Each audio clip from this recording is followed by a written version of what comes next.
Hi, good. Welcome to our Buffs recap here on 850KOA.com and CUBuffs.com. Along with Chad Brown, I'm Mark Johnson. Buffaloes, so close again as they fall in double overtime, 40-37. The number 25 UCLA for homecoming here at Folsom Field.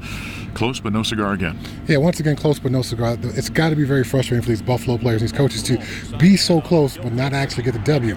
Progress is certainly being made. All phases of the game, running, passing, defense, it's all getting better. Unfortunately, that's not enough to get a W. Yeah, the Buffaloes found a way to run the football for over 200 yards, 233 yards in this ballgame. That seemed to be kind of the catalyst in the second half when they really started kind of finding their rhythm. It really was. It really was. They found something that Bruins defense they were able to exploit.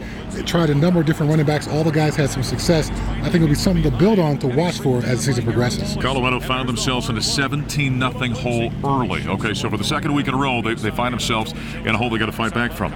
But the ending of the first half, they thought that D.D. Goodson went out of bounds. The clock started again. They had a shot, their goal to go from the 3, and never got a playoff.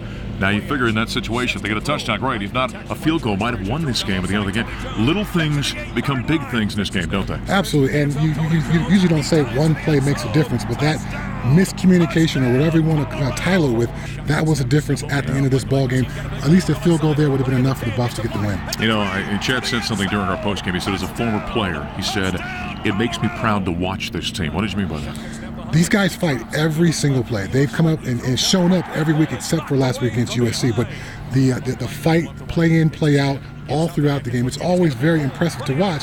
I just want these guys to get the W and get a reward. Yeah, I was going to say, they show great intestinal fortitude. They continue to fight, and I think that says something about the coaching staff and what Mike McIntyre and his staff are doing. It says something about the leadership in this team.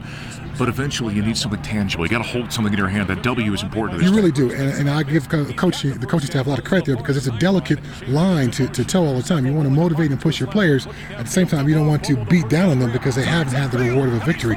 Hopefully it comes next week and we can kind of put this behind us. Well, that'd be good to talk about. Buffaloes are back home next week. The Washington Huskies come to town. That's an early game. How would you like to be those Washington players? 10 a.m. kickoff. That's a 10 a.m. kickoff. That's tough on the body to get yourself going. I played for the Seattle Seahawks. I know how difficult it is to make that West Coast trip, come from the West Coast to the East Coast, or further east, I should say, and get that early kickoff. Well, the Buffs and the Huskies will kick it off at 11:07. We'll hit the air at 9:05 at our flagship 850 KOA. Network affiliates at 9:35.